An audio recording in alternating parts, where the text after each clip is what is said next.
Bilang patunay ng matibay na paninindigan nito sa pagpapaigting ng kamalayan ng kabataan at pagpapanatili ng kapayapaan sa komunidad, nagsagawa ng malawakang talakayan ang Puerto Princesa City Police Office, Police Station 4, kaugnay ng programang Kabataan kontra Droga at Terorismo noong ika-23 ng Agosto taong kasalukuyan sa Barangay Marufinas. Pinangunahan ang aktibidad ni Police Corporal Ellie Rose D. Evio, WCPD-PNCO sa ilalim ng pamumuno ni Police Captain Justin Kenneth A. Dalion, Acting Station Commander.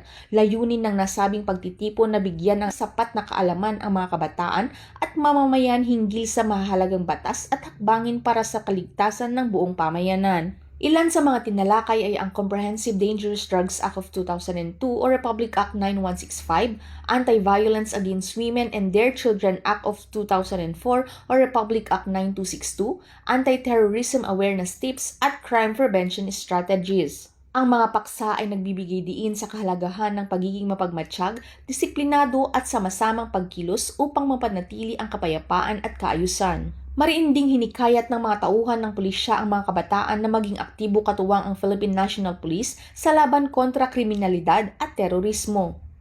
Pinaalalahanan silang agad na iulat sa mga otoridad ang anumang kahinahinalang gawain sa kanilang paligid sapagkat mahalaga ang papel ng mamamayang mulat at handang makiisa para sa seguridad ng kanilang komunidad.